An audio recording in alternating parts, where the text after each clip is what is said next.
Los hijos que el dios Sol envió a la Tierra para fundar un imperio se extinguieron hace 500 años. Pero la gloria de su civilización ha logrado perdurar hasta nuestros días como un testimonio de su grandeza.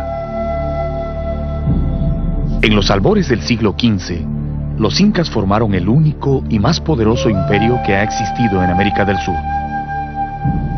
Un estado militar y religioso tan bien organizado que todavía hoy causa admiración a los historiadores, quienes continúan buscando respuestas a las numerosas preguntas que se hacen sobre ellos. ¿Quiénes fueron los incas? ¿Dónde se originaron? Desde su aparición como una pequeña tribu errante, casi perdida en la inmensidad de los Andes, hasta su transformación en un avasallador imperio que ejercía dominio sobre la mayor parte del continente sudamericano, los incas están rodeados por un halo de misterio. No conocieron la escritura ni la rueda, y nunca recibieron influencia de otros pueblos más allá de los Andes. Sin embargo, en el centro de la geografía más difícil del planeta, supieron construir una sociedad rica y justa, que llegó a gobernar a más de 10 millones de habitantes.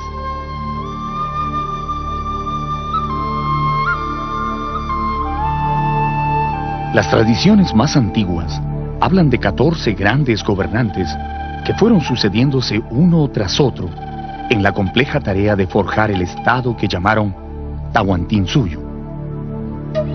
Desde Manco Cápac, el héroe fundador, hasta Atahualpa, el último de sus emperadores, los incas fueron uno de los pueblos de más rápido crecimiento que ha existido en la historia.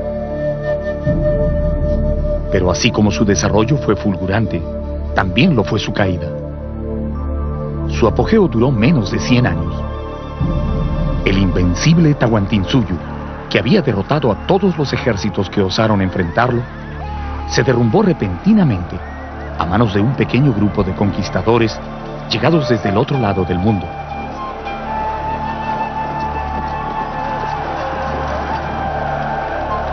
¿Quién fue este pueblo tan brillante en la arquitectura, tan invencible en la guerra y tan devoto en su culto al dios Sol? Descubra la magia y los misterios de los incas mientras exploramos su historia, recorriendo la grandiosa ciudad capital, a la que ellos llamaban el centro de la tierra.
La leyenda más difundida sobre el origen de los incas cuenta que el dios Sol, compadecido de la situación en que vivían los hombres, envió a la tierra a sus hijos Manco Cápac y Mama Ocllo para que fundaran un gran imperio y enseñaran a los humanos las técnicas de la agricultura, la ganadería y el tejido.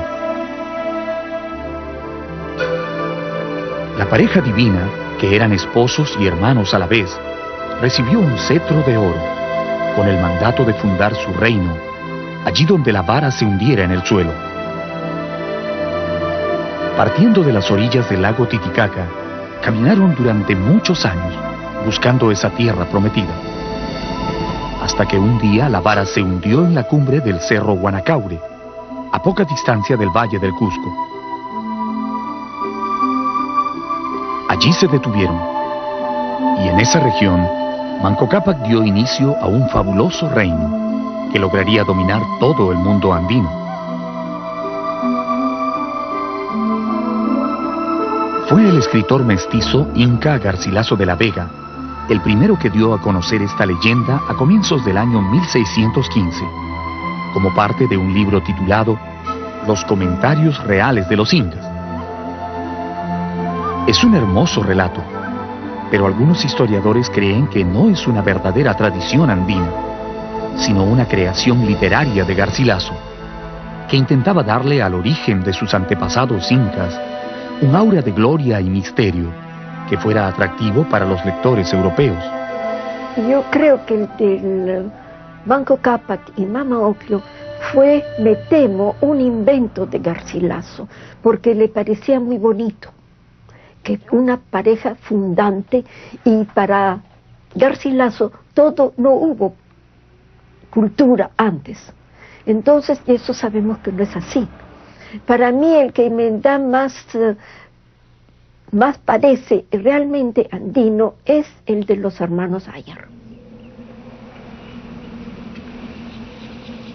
A 65 kilómetros al sur del Valle del Cusco, en el centro de un frío paisaje andino, hay un cerro que tiene 4 extrañas grutas excavadas en la roca. Se llama Tamputojo. En su base descansa una enorme piedra finamente labrada con asientos y plataformas, típicas de la época incaica. Este es el escenario de una leyenda que no tiene autor, pero que se fue transmitiendo de generación en generación entre los descendientes de los incas. El mito de los hermanos Ayar. El mito dice que de estas misteriosas grutas nacieron un día 4 poderosos hermanos, acompañados de sus respectivas mujeres.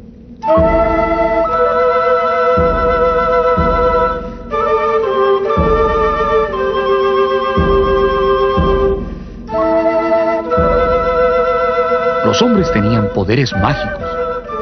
Uno era capaz de volar y otro podía estremecer los cerros con el disparo de su onda.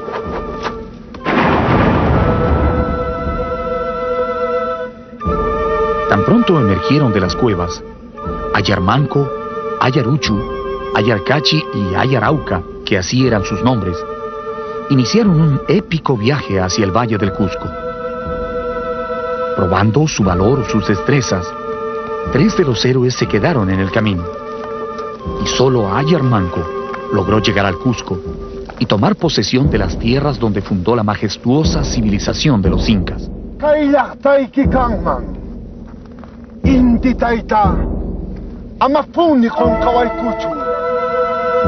Esta leyenda es la que más entusiasma a los historiadores que estudian el nacimiento de este pueblo, porque menciona lugares y sitios que hasta hoy existen y que todavía son muy respetados por los habitantes del Cusco.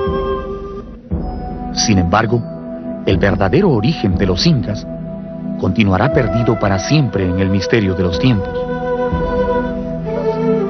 Lo único que queda claro en los 2 relatos es que la etnia de los incas no fue oriunda del Cusco, sino que llegó a esa tierra después de una larga travesía. La mayor parte de los estudiosos suponen que no fueron oriundos del Cusco.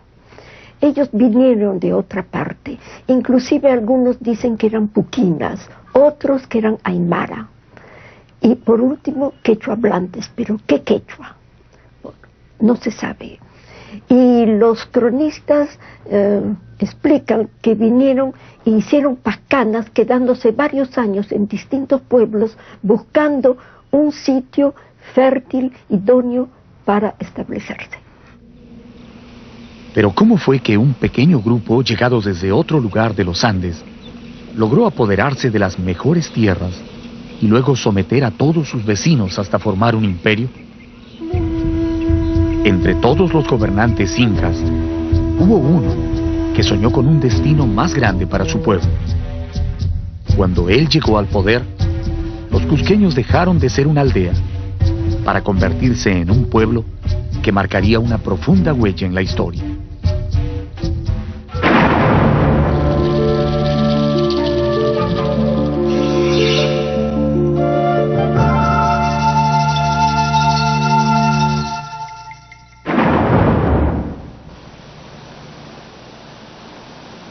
El Cusco fue la capital espiritual, política, económica y religiosa del Tahuantinsuyo.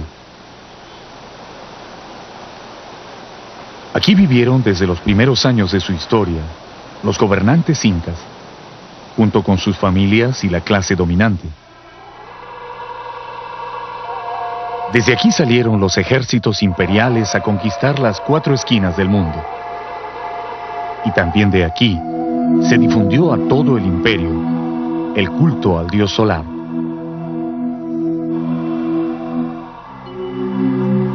Dicen que una de las primeras preocupaciones del Inca Pachacútec, después de vencer a los chancas, fue remodelar totalmente el Cusco, que en ese momento no era más que un rústico pueblito de casas muy sencillas, agrupadas en las laderas de los cerros. Pachacútec diseñó la nueva ciudad, dándole la forma de un gran puma, el animal sagrado de los pueblos andinos.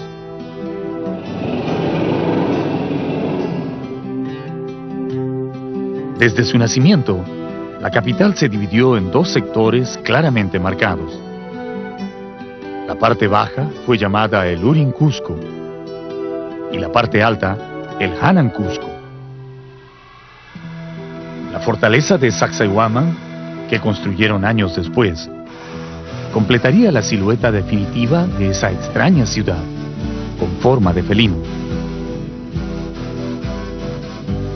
A partir del Cusco, los incas proyectaron sus dominios hacia todas las tierras vecinas. Y conforme el imperio fue creciendo, se dividió en 4 provincias o regiones administrativas que ellos llamaron Suyu. El Chincha-Suyu, en dirección noroeste. El Collasuyu hacia el sureste, a la zona del lago Titicaca. El Conti-Suyu al oeste, hacia la costa. Y finalmente el Anti-Suyu, a la región de los misteriosos Antis o Chunchos que viven en la selva. Los 4 Suyus reunidos formaban el Tahuantinsuyo, cuyo centro era el Cusco.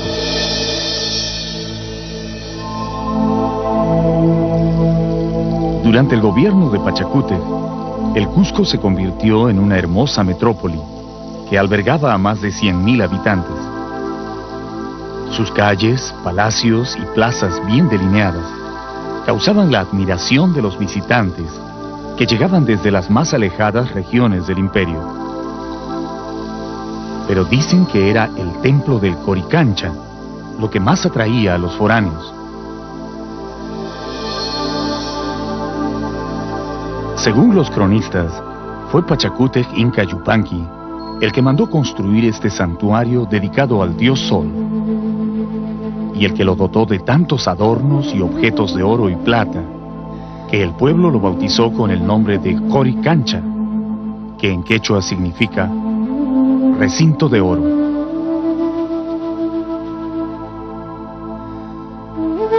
El templo estaba situado en el Urin Cusco, en donde hoy se levanta la iglesia de Santo Domingo. Sus muros eran de piedra finamente labrada, hasta cierta altura, y luego continuaban con adobe, rematando en un artesanal techo de paja.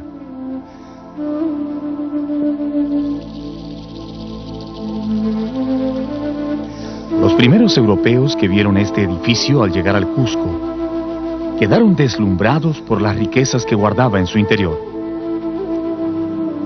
Cuentan que las paredes estaban adornadas con láminas de oro puro, hasta donde llegaba la piedra, y que en cada hornacina había ídolos y objetos rituales primorosamente trabajados en oro y plata nativa.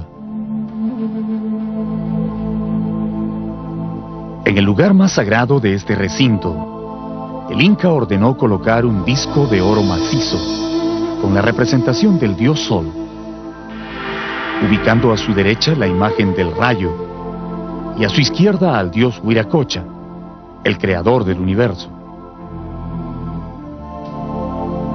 A partir de entonces, el Sol dejó de ser una divinidad exclusiva del grupo de los incas para convertirse en la religión oficial de todo el imperio. Curiosamente, A pesar de que el templo estaba totalmente dedicado al culto del sol, Pachacútec mandó que en el Coricancha también se custodiaran los ídolos y huacas de todas las provincias conquistadas en los 4 suyos. Así, cuando un pueblo era sometido al imperio, su ídolo principal se trasladaba hasta el Cusco y quedaba depositado en el Coricancha.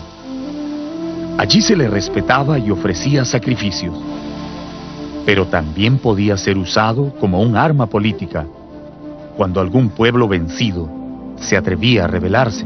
Estaban ubicadas según cómo se habían sido conquistadas, y también uno de sus curacas duales también tenían que estar ahí. Y eso es para, en caso de rebelión, castigaban a la huaca y al curaca.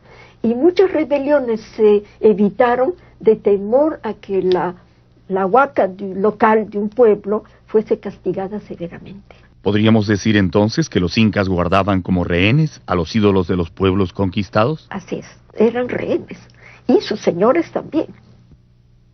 La sala de sacrificios del Coricancha está ocupada por una sola roca de granito, tallada con 4 puntas, que recuerdan los 4 suyos del imperio. Sobre esta piedra, el sumo sacerdote sacrificaba una llama negra en los días más sagrados del año, invocando la protección del sol para el Inca y la familia real. Este cuarto también servía para que el gran sacerdote pudiera comunicarse con las divinidades del cielo.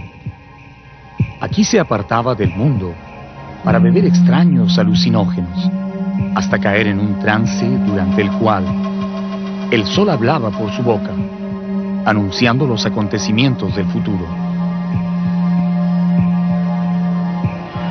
Durante esos momentos, cuando el sacerdote estaba poseído por el espíritu del sol, se convertía en el Huillag Uma, la cabeza que habla, y sus palabras eran un mandato sagrado para los gobernantes del Tahuantinsuyo. Otro de los recintos interiores del templo estaba dedicado a la veneración de las estrellas, que eran vistas como hijas del sol y de la luna. Sus paredes también estaban decoradas con objetos de oro fino, pero además, en el centro de este cuarto, construyeron una estrecha ventana orientada hacia el planeta Venus, al que ellos llamaban Chasca, o centinela del sol. Por aquí podían observar los movimientos de las estrellas en el firmamento. Así descubrieron algunas de las constelaciones más importantes y lograron establecer la diferencia entre planetas y estrellas. Los cronistas cuentan que el marco de esta ventana estuvo ricamente ornamentado con oro y piedras preciosas de distintos tamaños, tan bien engarzadas en la pared que fue necesario romper la roca con martillos de hierro para arrancarle sus tesoros.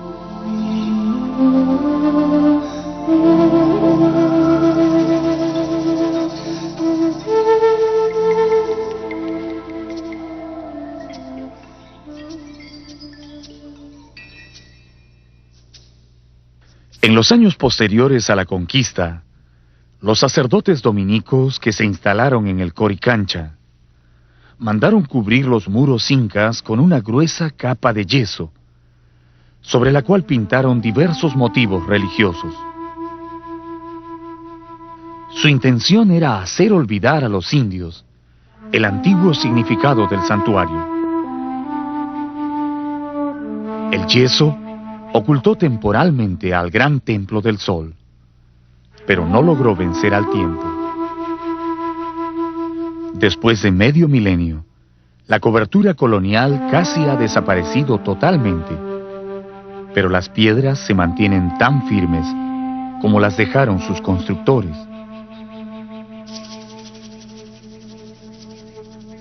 Bajo las hermosas torres y claustros del convento de Santo Domingo, el Coricancha duerme para siempre. Sus recintos están vacíos y silenciosos, pero aún guardan el recuerdo de los días de gloria del Tahuantinsuyo, cuando el Inca se paraba en el patio principal y llenaba esta pileta de roca con la chicha sagrada, para que su padre, el sol, al pasar a mediodía sobre el Cusco, pudiera detenerse un instante a calmar su sed, antes de continuar su recorrido por el cielo.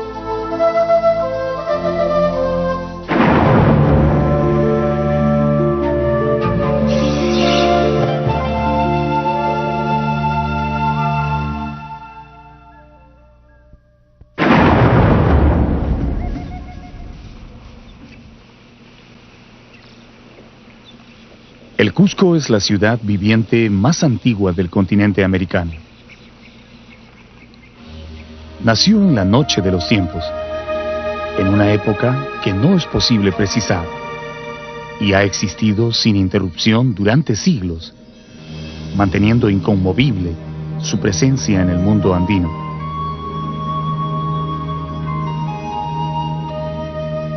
Asentada en las alturas de la cordillera de los Andes, a 3.350 metros sobre el nivel del mar, el Cusco ya era una ciudad con más de 200.000 habitantes, cuando los conquistadores españoles la vieron por primera vez en el año 1533.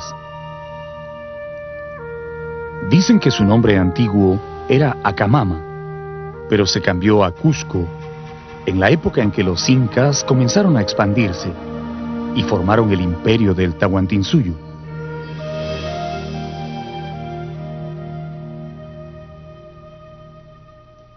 Los reyes incas dividieron su imperio en 4 partes y pusieron como punto o centro la ciudad del Cusco, que en lengua particular de los incas quiere decir ombligo de la tierra. Llamaronla con buena semejanza ombligo porque todo el Perú es largo y angosto como un cuerpo humano y aquella ciudad está casi en el medio.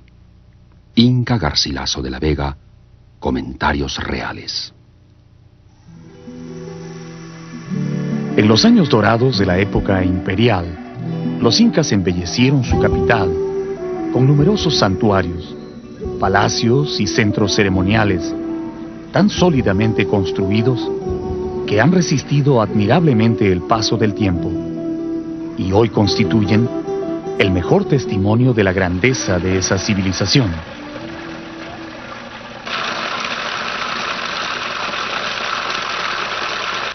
Actualmente, cualquiera que visite el Cusco puede ver tantas construcciones provenientes del pasado inca que no podrá dejar de preguntarse: ¿cuánto tiempo tomó levantar todos estos edificios? ¿Y quién ordenó hacerlo?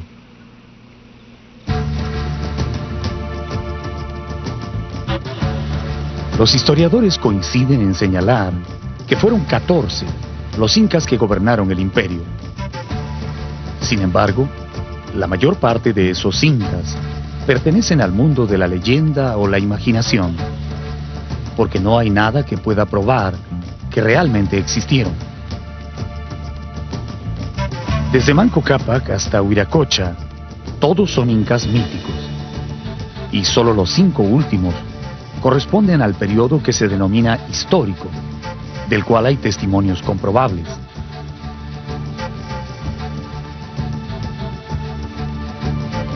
La época de esplendor del imperio duró apenas 100 años, y fue en ese lapso que se sucedieron en el poder los 3 incas más importantes: Pachacútec, su hijo Tupac Yupanqui y su nieto Huayna Cápac.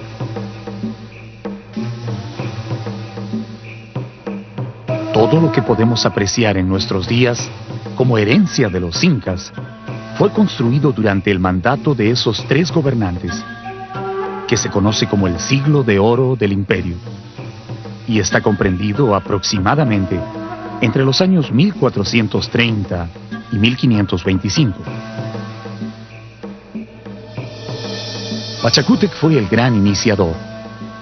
Tupac Yupanqui el conquistador de los más grandes territorios, y Huayna Cápac el estadista que organizó y dio forma al imperio.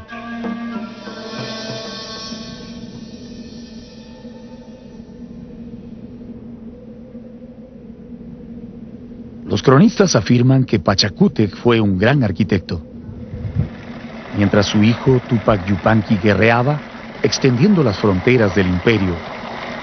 Él se dedicó a diseñar los baluartes y centros ceremoniales que harían famosa a la ciudad del Cusco.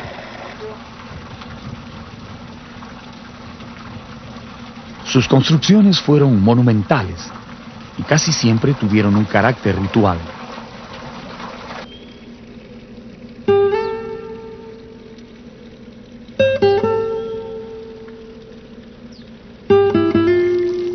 Las fuentes de Tambomachay, situadas a pocos kilómetros del centro del Cusco, fueron construidas en ese tiempo.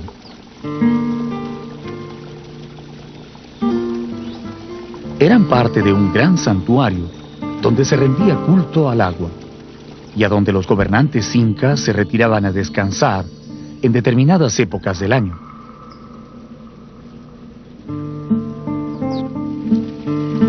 Es una construcción típica del periodo imperial, con grandes muros y ventanas de piedra, talladas y pulidas con increíble maestría.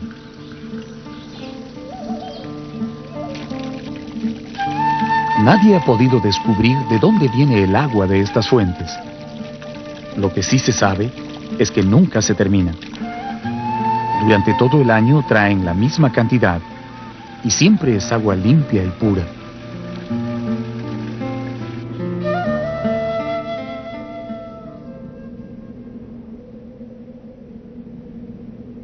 A poca distancia de Tambomachay está Kenko, otro santuario incaico que probablemente estuvo dedicado al dios del trueno.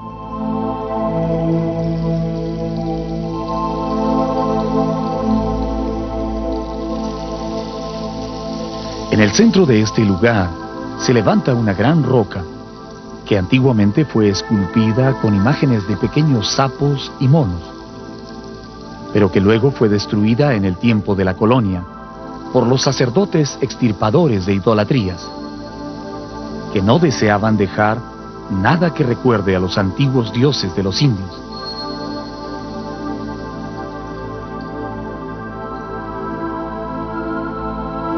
Esa piedra sagrada está rodeada por un gran muro semicircular, parecido a un anfiteatro, donde se realizaban las ceremonias religiosas.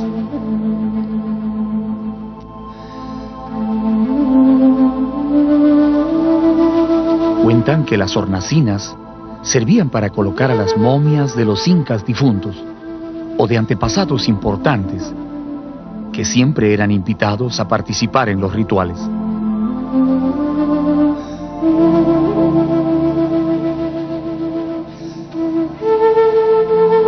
Todo el roquerío que se encuentra encima del santuario fue tallado con incontables figuras y escalinatas, como si un grupo de maestros hubiera querido probar sus talentos, labrando las más difíciles formas en la dura piedra. En la parte más alta destacan dos pequeñas prominencias pétreas, que al parecer eran algo así como un intihuatana o reloj solar que servía a los sacerdotes y astrónomos para medir el paso del tiempo.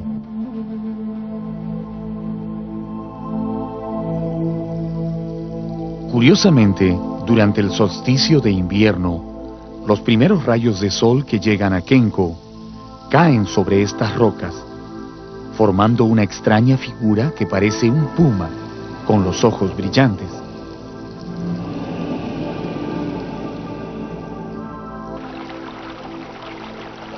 A corta distancia del reloj solar se ve un delgado canal por donde probablemente fluía chicha o sangre de los animales sacrificados durante los oficios religiosos.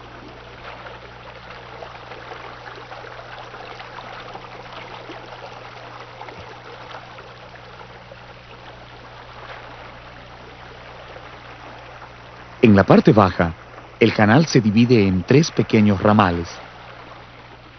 Para los sacerdotes andinos, si la sangre fluía por el centro, significaba que el sacrificio era del agrado de los dioses.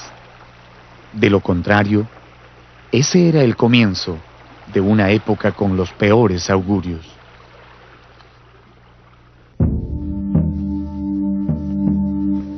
Un estrecho corredor, excavado en la roca viva, pasa por debajo del santuario, internándose en las profundidades.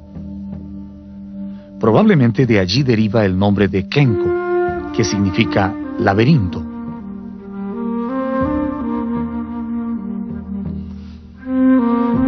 El pasaje conduce a una misteriosa cámara subterránea, que es una verdadera obra maestra del tallado en roca.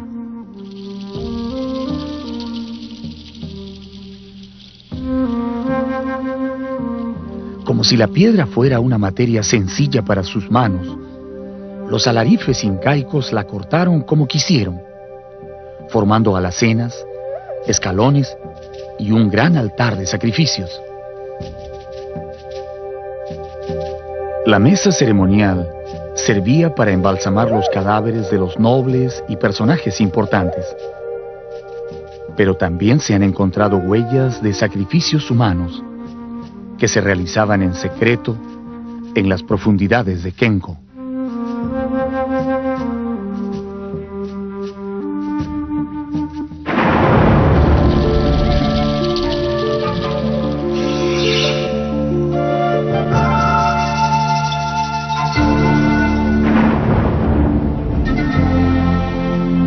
Los hombres que construyeron estos muros pensaban en un reino que no terminaría nunca. Creían firmemente que su pueblo era el escogido del cielo para gobernar el mundo entero. Por eso construyeron Sacsayhuaman, para honrar a sus dioses y dejar un testimonio imborrable de su paso sobre la tierra.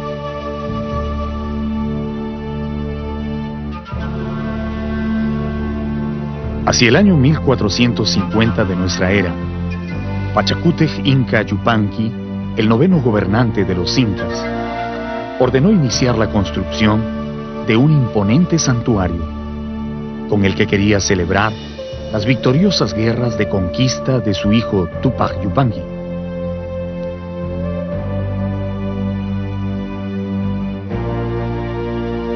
Utilizando la mano de obra de miles de Nipmas, trabajadores especialmente traídos desde lejanas provincias, encargó a sus arquitectos construir un conjunto de recintos, baluartes y torreones en las suaves colinas situadas al norte del Cusco.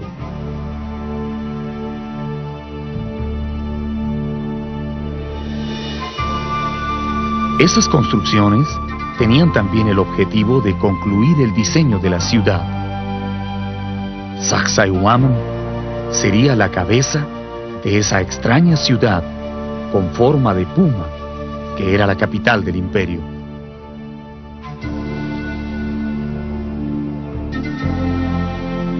Los trabajadores iniciaron la obra en el tiempo de Pachacútec, pero el Inca no llegó a haber terminado el trabajo. Fue Tupac Yupanqui, el 10º emperador, el que concluyó este gigantesco templo, que años después sería confundido con una fortaleza.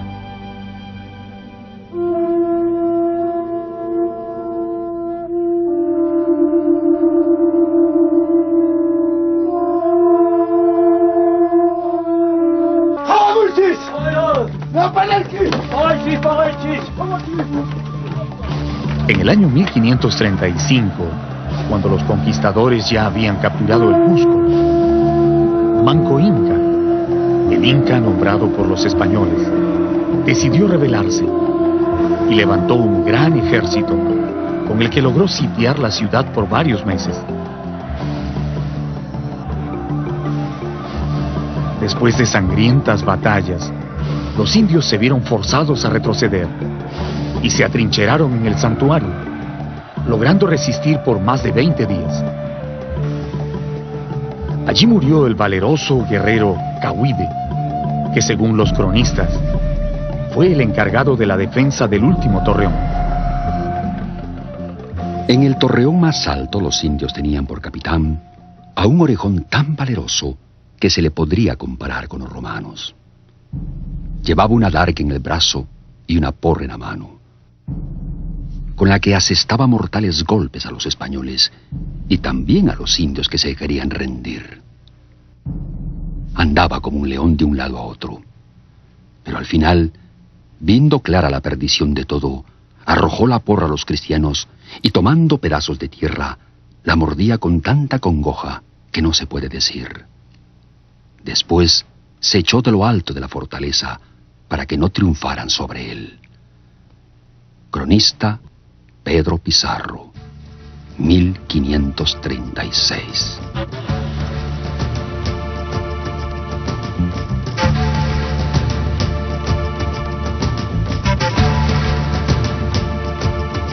Para los conquistadores que presenciaron esa batalla, Sacsayhuaman quedaría en el recuerdo como la fortaleza donde resistieron los indios, y así la describieron en sus crónicas. Solo los naturales sabrían para siempre que fue en el gran santuario el lugar donde terminó la rebelión de Manco Inca.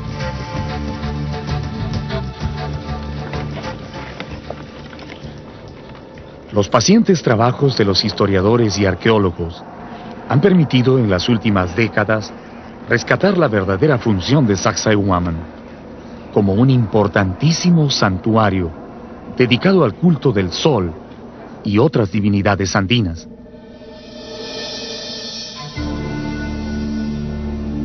En su época de mayor esplendor, el Cusco no tenía necesidad de una fortaleza para defenderse, y no era una costumbre de ellos construirlas.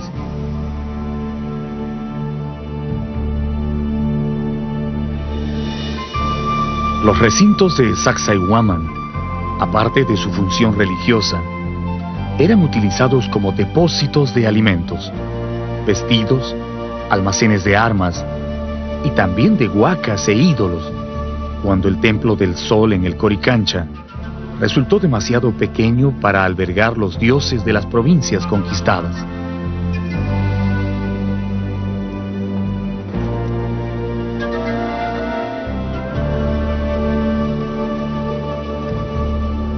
Las excavaciones arqueológicas realizadas en la parte alta del conjunto dejaron al descubierto las bases de los torreones, de los que hablan las crónicas antiguas.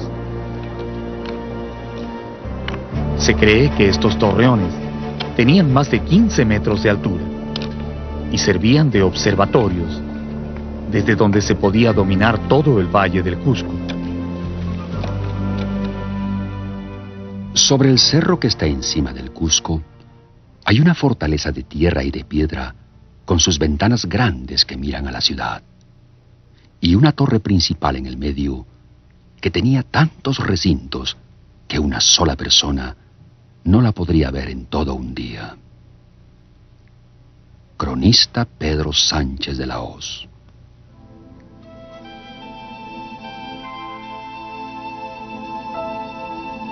Desde la primera vez que lo vieron, los conquistadores quedaron pasmados ante las dimensiones y belleza de Sacsayhuaman. Les resultaba imposible creer que un pueblo ágrafo, sin conocimiento de la rueda ni del hierro, hubiera podido levantar estos poderosos muros, con rocas que sobrepasan las 100 toneladas, y asentadas unas sobre otras, sin ningún pegamento entre ellas.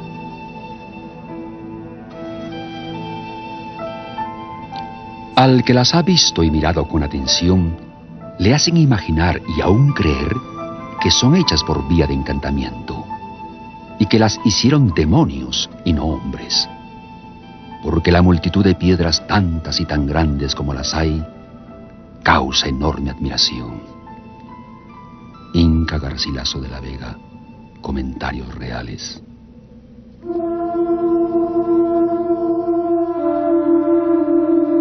Como la mayoría de las construcciones del imperio, La arquitectura de Sacsayhuaman se caracteriza por dos cosas. Es sólida y de líneas sencillas.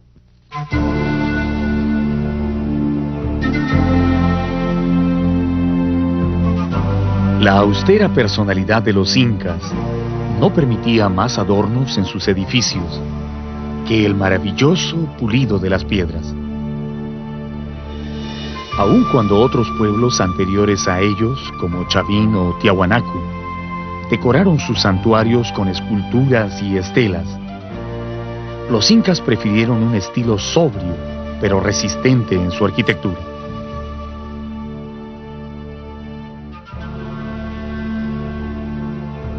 Este lugar, conocido como el Trono del Inca, situado frente a las murallas, es una muestra de la perfección a la que llegaron en el tallado de la piedra. Perfección que hace innecesario cualquier adorno.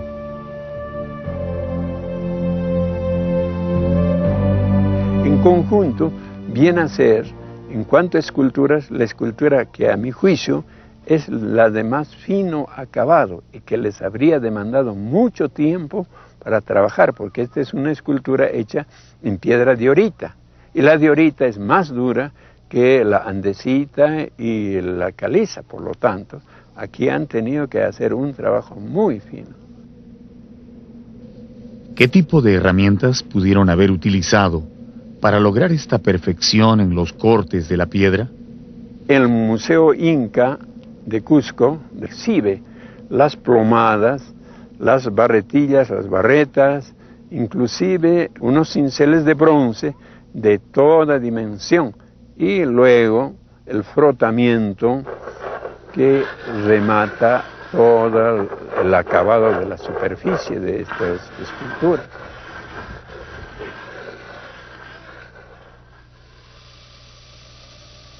¿Sería cierto que existía un túnel secreto que unía a Sacsayhuaman con el templo del Coricancha?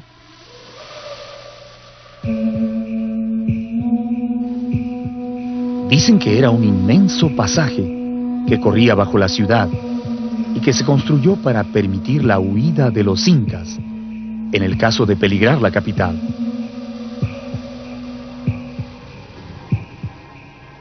No ha podido ser comprobado, pero las formaciones rocosas, llamadas chincanas, que hay al norte de Sacsayhuaman, alientan esa leyenda.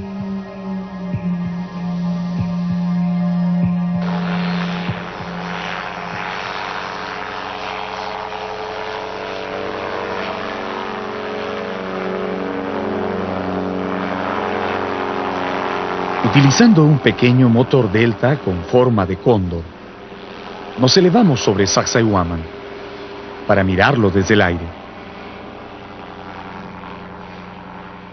Desde aquí son visibles los tres grandes muros en forma de zigzag que sostienen las terrazas y plataformas del templo. ¿Tendría algún significado especial la forma dentada de estos muros? Algunos historiadores creen que representa al rayo, una deidad que también era sumamente importante para los incas. Sacsayhuaman se construye exactamente como un templo dedicado al rayo. Está representado justamente el rayo bueno, o sea, el que trae la lluvia, y el rayo malo, el que trae el granizo.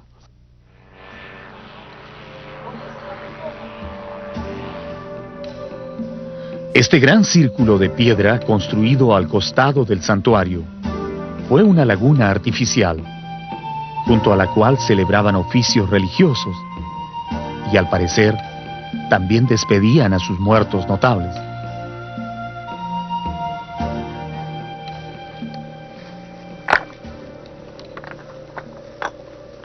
Recientemente, los arqueólogos han descubierto muy cerca de la antigua laguna un cementerio bastante grande, con tumbas de hace 500 años, que contienen restos de cerámicas y adornos metálicos que utilizaban las mujeres de la nobleza en el tiempo de los incas.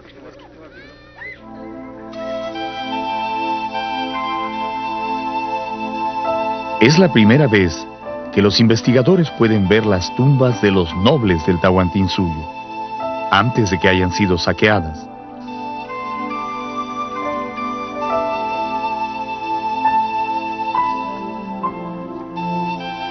Estas agujas o prendedores se llamaban tupus y los usaban las mujeres para sujetar sus mantas.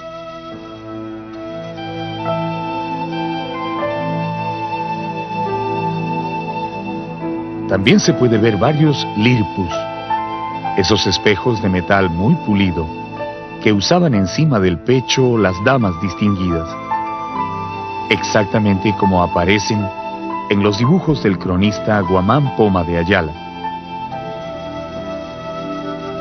Tal vez estas fueron mujeres escogidas que servían al culto del sol en el santuario, o quizás las esposas de los poderosos señores que gobernaban el imperio. Bajo sus antiguas piedras, Sacsayhuaman todavía guarda muchos secretos.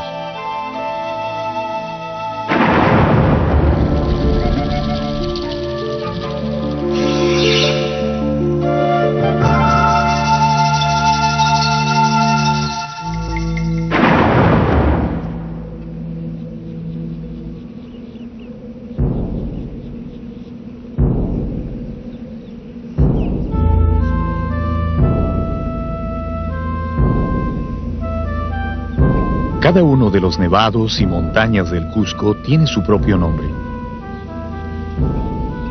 Los pobladores los reconocen por su tamaño y su forma, y hablan de ellos familiarmente, como si fueran parientes o amigos de toda la vida.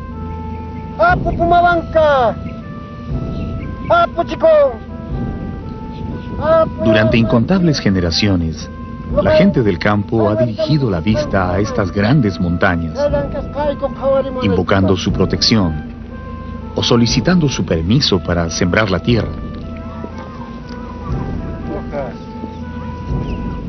A pesar de que el cristianismo se ha esforzado por siglos en hacer olvidar las viejas creencias, ningún campesino del Cusco se atrevería nunca a sembrar su chacra sin antes ofrecer su respeto al Pumahuanca, al Pitusiray, al Huaqueihuilca o a cualquiera de los nevados que esté más cerca de su pueblo.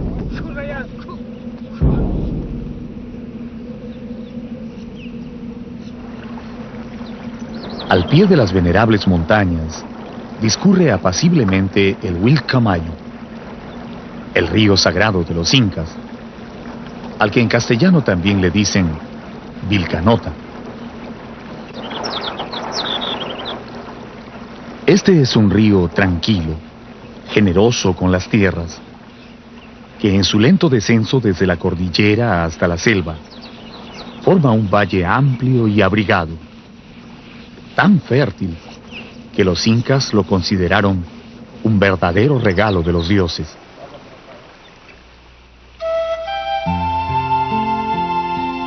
Aquí desarrollaron una intensa actividad agrícola.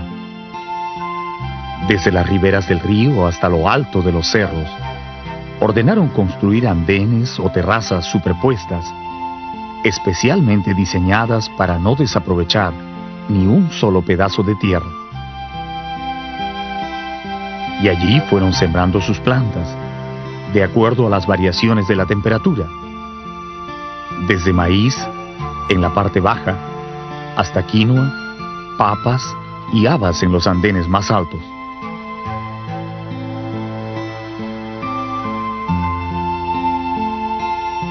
No dejaron ni un solo cerro sin cultivar, al punto que convirtieron al valle en un inmenso depósito de alimentos para su pueblo, especialmente de maíz, que fue su producto más logrado.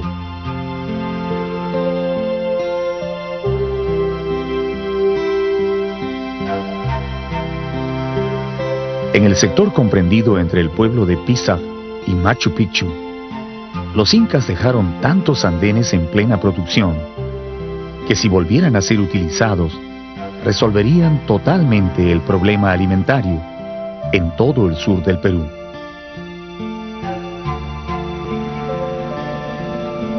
Pero aun cuando la tierra era increíblemente fértil, fue necesario trabajar muy duro para hacerla producir. El Valle Sagrado es una muestra de la extraordinaria determinación de los antiguos peruanos, que sin más herramientas que unos cuantos palos y asadones rústicos, lograron producir tanta comida que fue suficiente para ellos y aún les alcanzó para usarla como elemento de negociación con otros pueblos.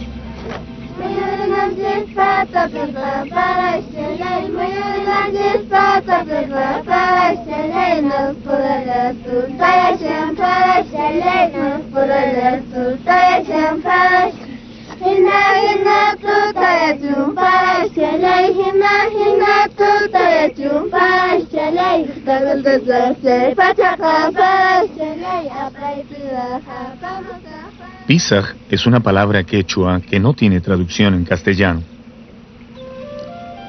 Algunos creen que quiere decir perdiz, pero su verdadero significado se quedó perdido en el tiempo. Hay dos Pisaj en el Valle Sagrado. Uno está situado en la parte más alta de los cerros, arriba de los andenes, y el otro queda en el valle, a las orillas del río Vilcanota. El primero es el pueblo que fue construido hace más de 500 años por los incas, para administrar y controlar toda la producción de la zona. El de abajo es una reducción que surgió durante la colonia por orden del virrey Toledo, que se propuso reunir a todos los indios del valle en un solo lugar para explotar mejor su trabajo. El Pisaj antiguo es un verdadero portento de tecnología agrícola.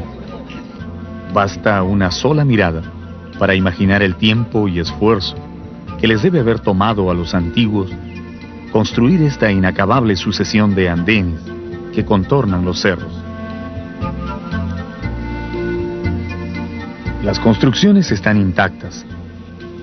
Hasta las gradas o sarunas de piedra que servían para subir a cada andén se mantienen firmes en su lugar.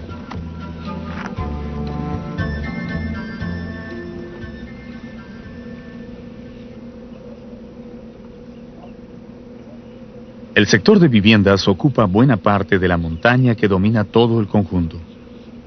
Y detrás de ella se encuentra el antiguo cementerio de Tancana Marca, un impresionante barranco en el que colocaban a sus muertos, aprovechando las oquedades de las rocas.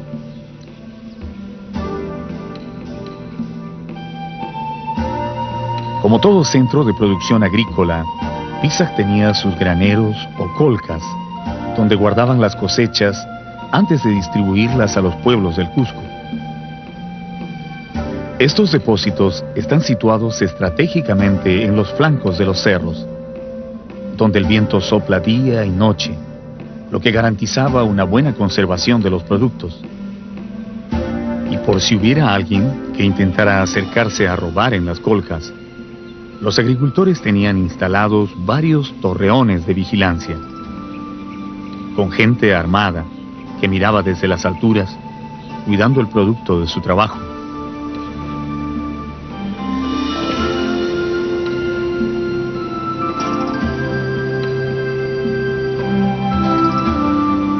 Los andenes solo se podían cultivar con el agua de las lluvias.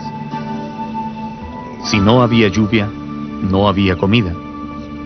Entonces era necesario hacer constantes sacrificios y pagos a la madre tierra y a los apus o montañas tutelares para atraer el agua.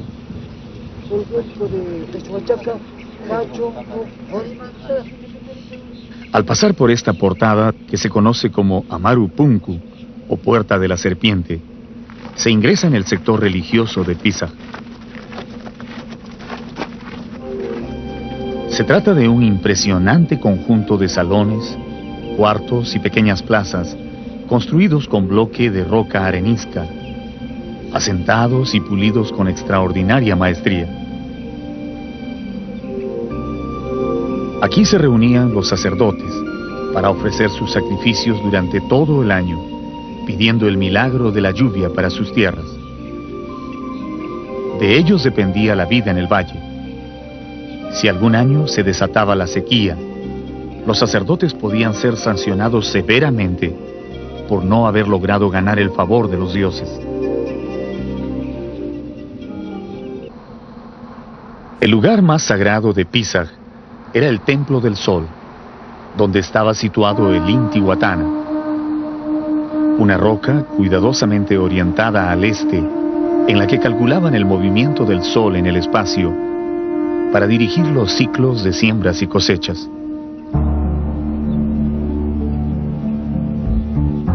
Para los antiguos peruanos, la agricultura fue vital en el desarrollo de su civilización, y esa actividad estuvo estrechamente unida a sus creencias religiosas.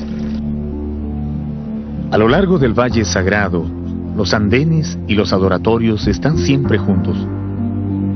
Los hombres ponían el trabajo, pero eran los dioses quienes decidían si la tierra daría sus frutos.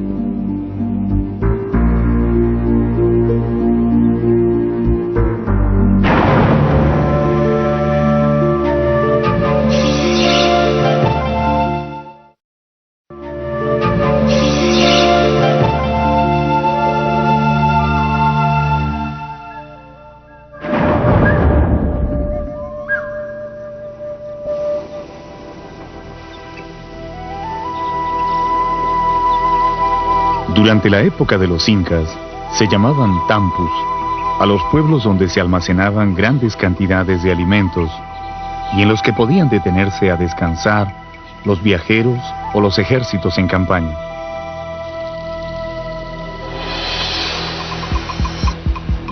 Dicen que en ese tiempo, ninguna persona viajaba por placer o por negocios propios. Los que recorrían los caminos del imperio lo hacían casi siempre por orden de sus curacas o del mismo Inca, para atender asuntos del Estado.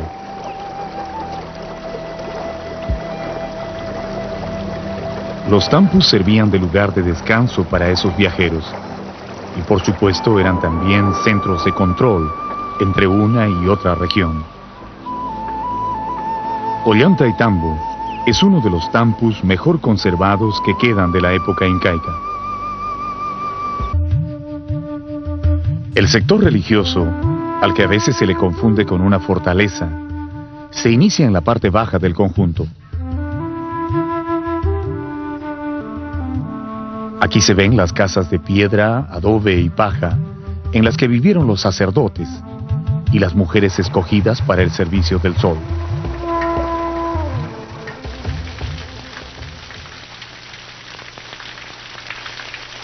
Es un lugar muy apacible, adornado con numerosas fuentes rituales que en su tiempo deben haber servido para las ceremonias del culto al agua.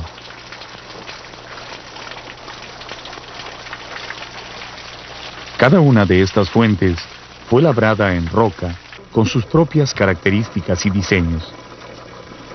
Pero sin duda la más hermosa es la que se conoce como la Fuente de la Ñusta, hecha de una sola roca y decorada con la forma de una portada.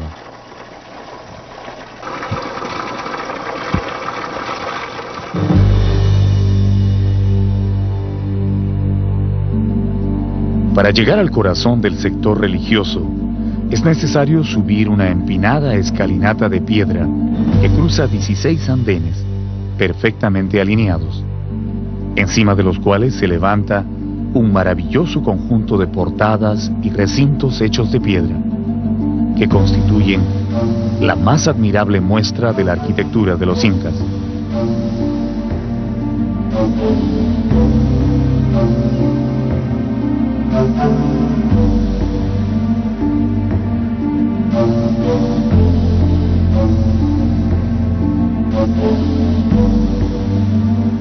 Una monumental pared de 20 metros de longitud, adornada con 10 hornacinas, marca el ingreso al lugar más sagrado de Ollantaytambo. Estamos ingresando al sector de la denominada 10 Ventanas. Es una zona muy importante dentro de Ollantaytambo y presenta estas hornacinas de forma trapezoidal muy fina y bellamente trabajadas. Este trabajo indudablemente corresponde a los realizados en la época inca, probablemente en la época que corresponde a Pachacutic. Cada una de estas hornacinas corresponderían a lo que viene a ser justamente sectores donde se haya podido colocar algunas ofrendas de los visitantes o de las personas que iban a ingresar a este sector sagrado. Estas 10 ventanas están orientadas hacia el norte, que corresponde este famoso valle denominado del Patacancha, que es uno de los tributarios principales hacia el río Vilcanota. Como se puede apreciar, todas estas estructuras, cada uno de estos mampuestos son finamente trabajados, ¿no? Pulidas, ¿no? Y todo este material indudablemente corresponde por este tipo de arquitectura a un sector eminentemente de carácter ceremonial o religioso.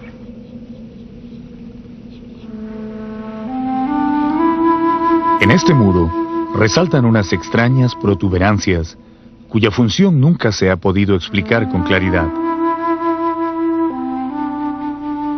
Algunos creen que fueron las muestras que dejaron los picapedreros para señalar todo el trabajo que debieron realizar al pulir las piedras. Pero otros consideran que son más bien los puntos de apoyo donde amarraban las sogas para jalarlas y acomodarlas en su lugar.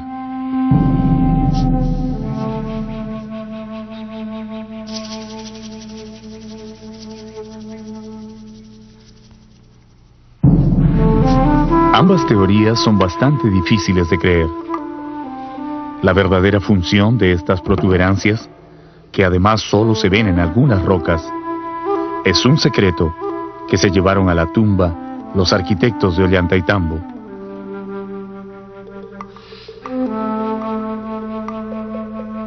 Cruzando la portada del muro de las 10 hornacinas, se llega a la cumbre del cerro, donde se levantan los restos del portentoso Templo del Sol.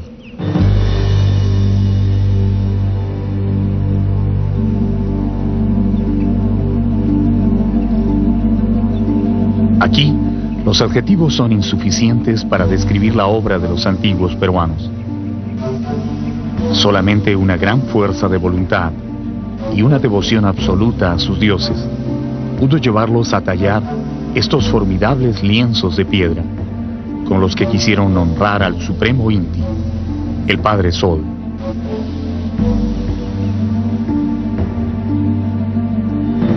Las 6 rocas de pórfido rojo que forman este espléndido muro miden un poco más de 4 metros de alto, y se calcula que pesan entre 60 y 70 toneladas cada una. Después de colocarlas en su lugar, los arquitectos las aseguraron con listones de piedra, tan bien ajustados que no se han movido 1 milímetro en 4 siglos. Antes de la llegada de los conquistadores españoles, las rocas estaban decoradas con figuras geométricas y grandes tallados de animales sagrados, especialmente 2 pumas, cuyos cuerpos fueron arrancados por los sacerdotes extirpadores de idolatrías.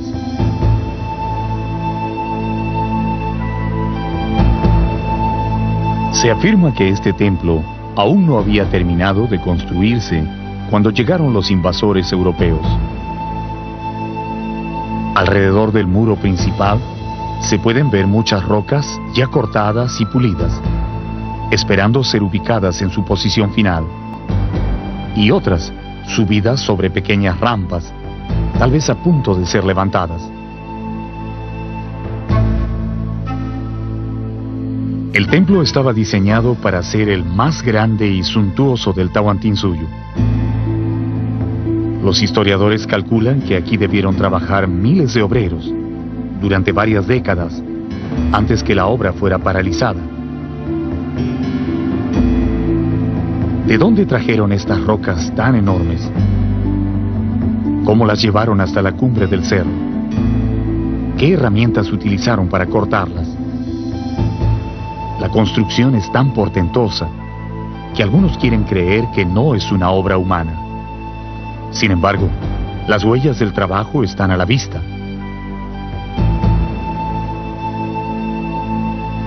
Al costado del muro principal se ve la gran rampa de tierra por donde cientos de hombres subieron las piedras, jalándolas con cuerdas.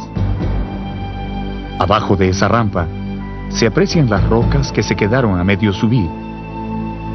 Y si uno dirige la vista hacia un cerro que está a 6 kilómetros de distancia, puede ver con toda claridad la cantera de donde sacaron los bloques de piedra. Si alguien continúa dudando de que eso fuera posible, entonces solo queda subir a ese cerro, que se llama Cachijata, para comprobarlo. Lo que nosotros vemos, ¿no? Mira, observa aquí, es una piedra hermosa, ya casi acabado.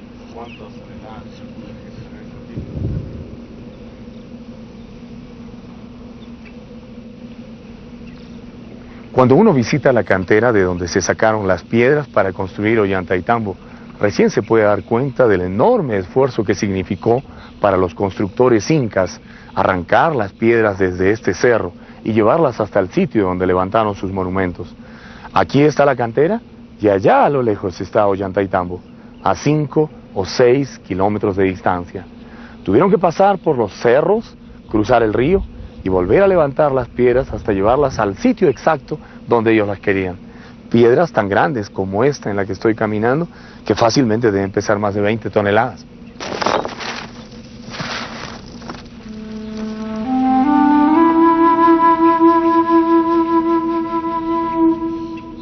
En Cachijata hay cientos de rocas cortadas y listas para ser llevadas a Ollantaytambo, y muchas otras que estaban en proceso de extracción. Pero en la ruta entre la cantera y la obra se encuentran las rocas más interesantes, aquellas que se quedaron a medio camino cuando la construcción fue repentinamente suspendida. A estas piedras, los campesinos las llaman las rocas cansadas y les guardan mucho respeto.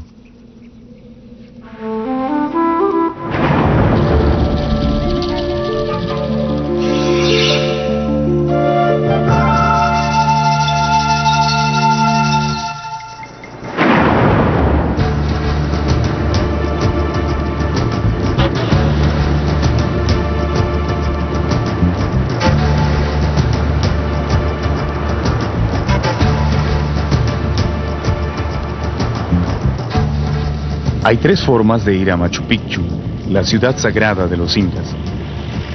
Por tren, como lo hace la mayoría de los visitantes.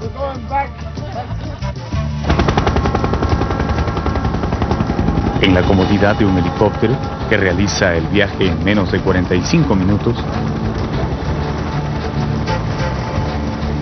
Y por tierra, caminando como lo hacían los antiguos peruanos.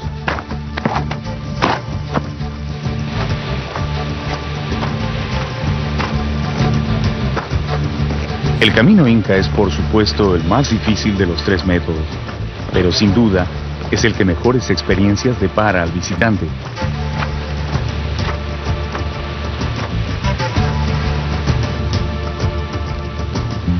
Durante el siglo XV, en la época de mayor expansión del imperio, los incas mandaron construir una extensa red de caminos que cubría más de 30.000 kilómetros sobre las montañas, valles y llanuras de su inmenso territorio.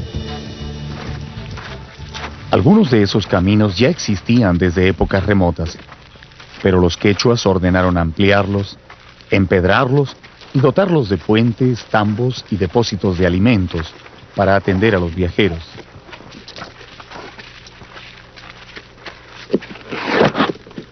Por aquí se movilizaron los ejércitos y por aquí trajeron después a los pueblos derrotados o mitmas, que fueron obligados a trabajar en las grandes obras del imperio.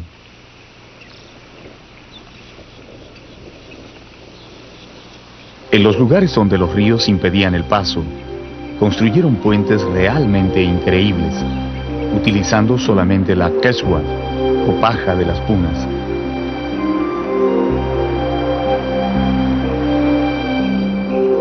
Uno de esos extraordinarios puentes todavía se puede ver sobre el río Apurímac, colgando a 15 metros de altura encima de las profundas aguas del río.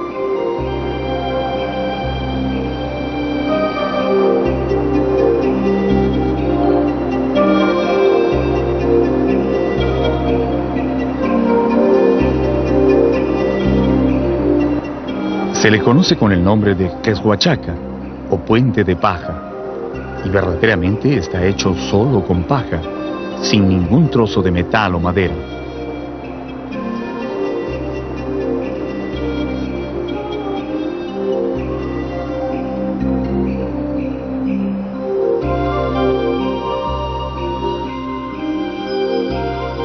No es fácil cruzarlo.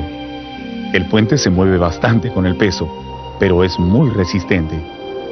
Dicen que en la época incaica, las cuerdas de soporte eran tan gruesas como el tronco de un árbol, de tal forma que un ejército completo podía pasar sin ningún problema.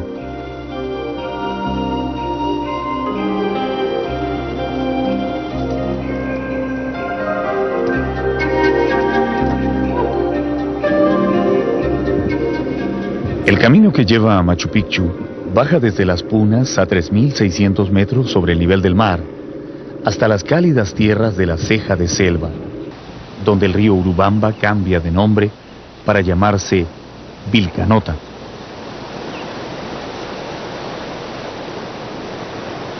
Los restos de numerosos tambos y santuarios todavía son visibles en la ruta, algunos de ellos muy dañados por el tiempo, y otros tan bien conservados que parece que recién se hubieran marchado sus habitantes.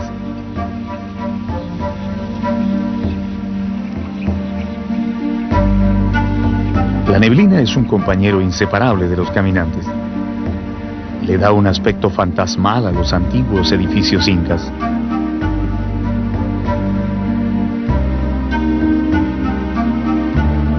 Los nombres de algunos de estos sitios están vinculados a la neblina desde muy antiguo, como Puyu Patamarca, que en quechua significa pueblo sobre las nubes.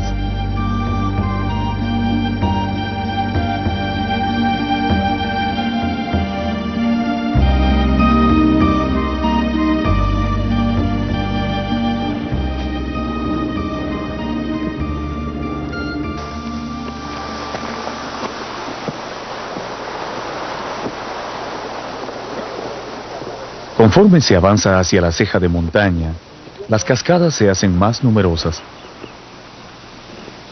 así como las flores de variadas especies de orquídeas que bordean el camino.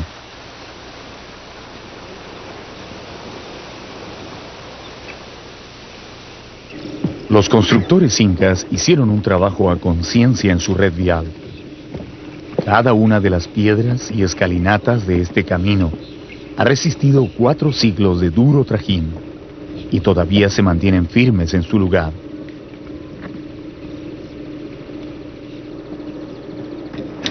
Los porteadores indígenas que llevan sobre sus hombros los utensilios de cocina y campamentos de los turistas pasan pisando fuerte, casi corriendo, y detrás de ellos, con paso más reposado, vienen los visitantes, cansados pero absortos en esta obra que no tiene comparación en el mundo entero.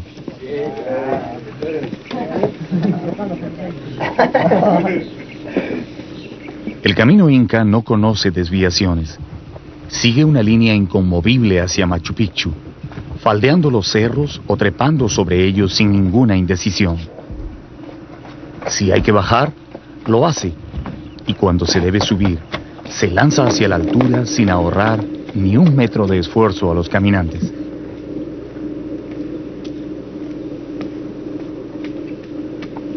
La red de caminos que mandaron a construir los señores incas entre las montañas son un verdadero alarde de ingeniería y diseño, pero también una maravillosa muestra de la habilidad que tenían para trabajar la piedra, como esta escalinata que tenemos aquí en las cercanías de Puyu Patamarca. A través de estos caminos se podía unir al Cusco con Machu Picchu, pero también los caminos permitían unir ciudades tan lejanas como Cusco y Quito solamente en el lapso de 10 días, más o menos el mismo tiempo que tarda en llegar la correspondencia en nuestro tiempo. Esta escalinata que tenemos acá está maravillosamente labrada en la roca viva. Son gradas que van ascendiendo lentamente hacia la parte alta de la montaña y han sido cinceladas, cuidadosamente labradas en la peña, en la roca. Quitan el aliento, pero vamos a subirlas.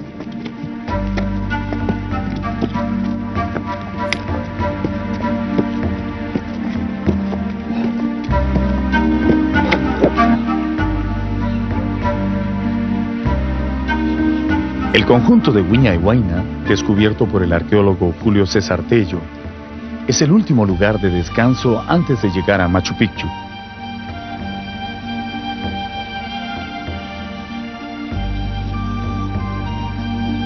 Se trata de un conjunto de edificaciones circulares de típico estilo imperial, en las que se puede encontrar templos, torreones de vigilancia, fuentes y muchos recintos que sirvieron de vivienda a los administradores de los trabajos agrícolas.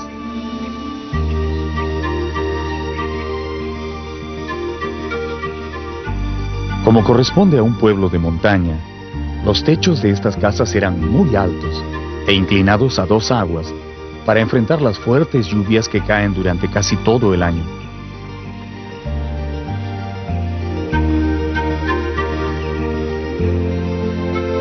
Hasta ahora son claramente visibles las rocas especialmente perforadas, incrustadas en la estructura, donde se amarraban las vigas de soporte de los techos, que también debían resistir los vientos huracanados de la zona.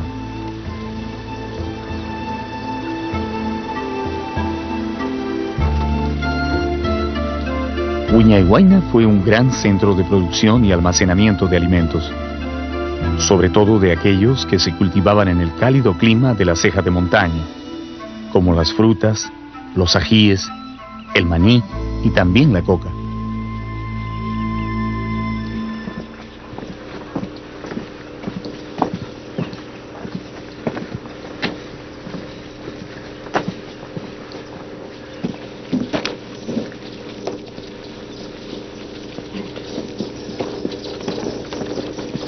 Una escalinata de 125 grados es el último desafío para llegar a Inti Punku, la Puerta del Sol, la entrada oficial a Machu Picchu para los que llegan por el camino inca. Esta última subida acaba totalmente con el físico de cualquier viajero, pero luego viene el descanso, frente a la maravillosa vista de la ciudad sagrada. Bueno, por lo menos debe venir, a menos que toque un día nublado. Y entonces no hay más remedio que esperar hasta que salga el sol, escuchando esa babel de lenguas en que se convierte Inti Punku a las 6 de la mañana de cualquier día del año.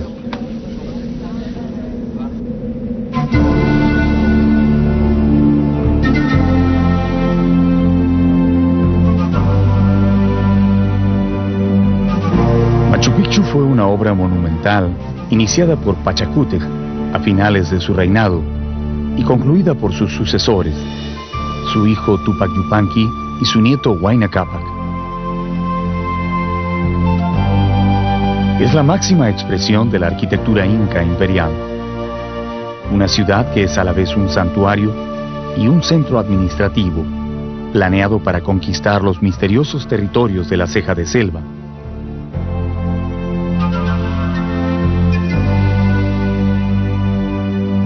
La ciudad se divide en varios sectores bien definidos.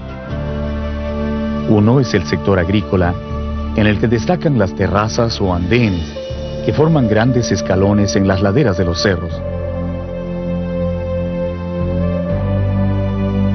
La zona urbana, conformada por 3 plazas alargadas, rodeadas de grandes recintos de viviendas, y el sector sagrado, en el que sobresalen los templos de las 3 ventanas, y el Templo del Sol.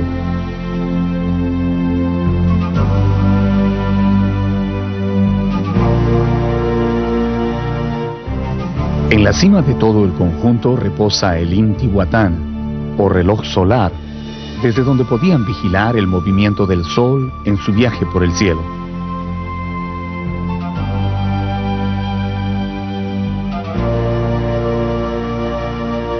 En el interior de uno de los recintos sagrados hay 2 pequeños morteros o espejos de agua que, según los investigadores, servían para observar los eclipses.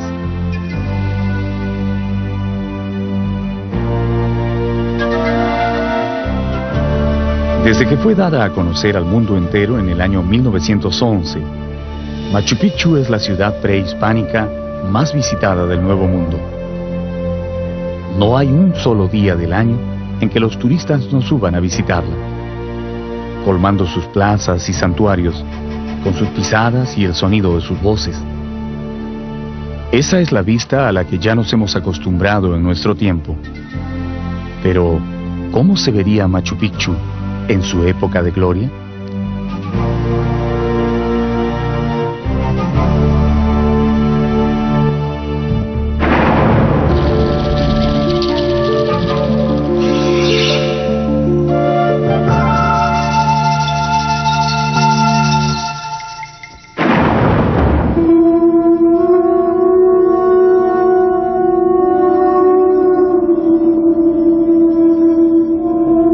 Esta es la histórica ciudad de Machu Picchu, construida por los incas en el siglo XV de nuestra era.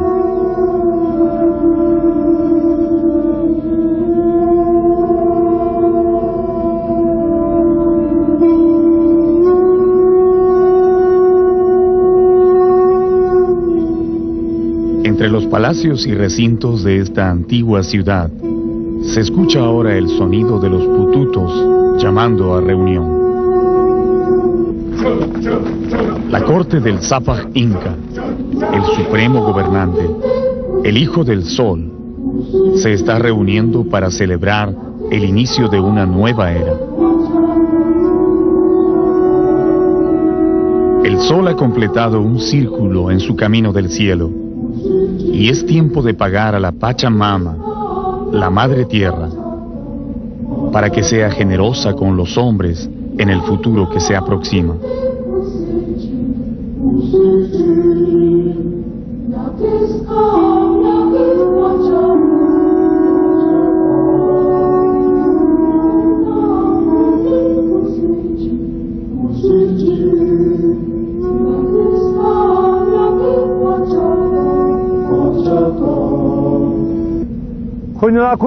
Reunámonos para que nos vea la Madre Tierra, a todos nosotros, a los que vivimos aquí y también a los que vienen de lejos.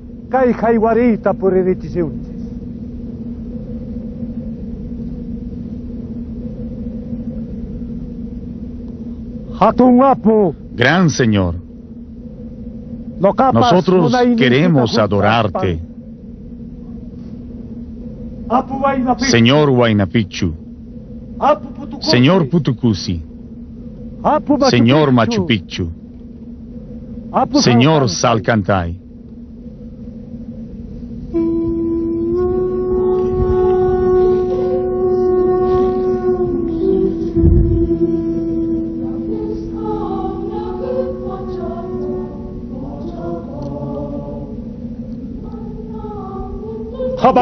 Gran Inca, Señor de la cabeza que habla.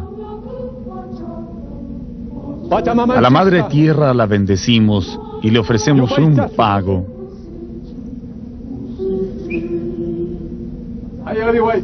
Alcánzame. Le ofreceremos esto.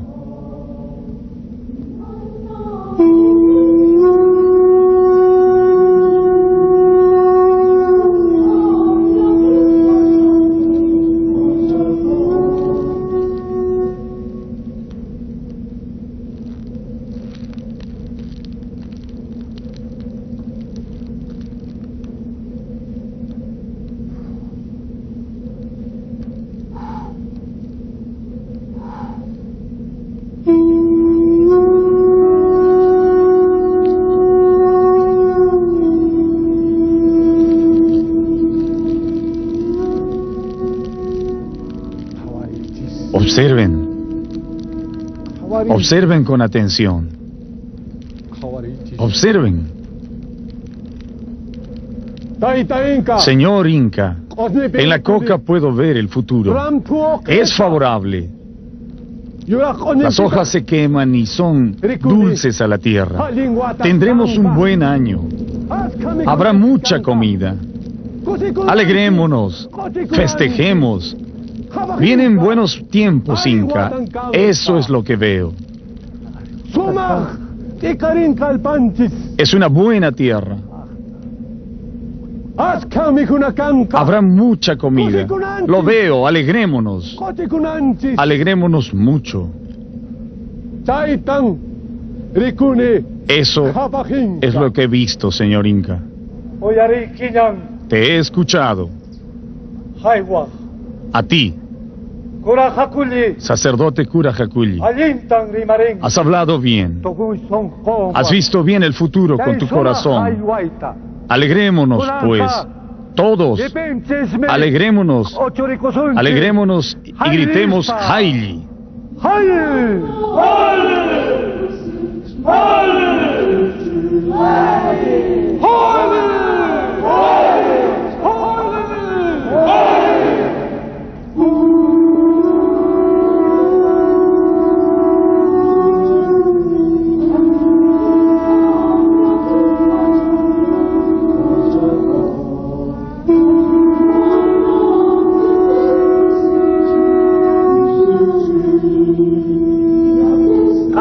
En este nuevo tiempo que viene, seamos buenos con la tierra.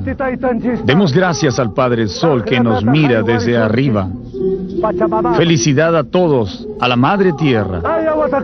Hasta el año que viene.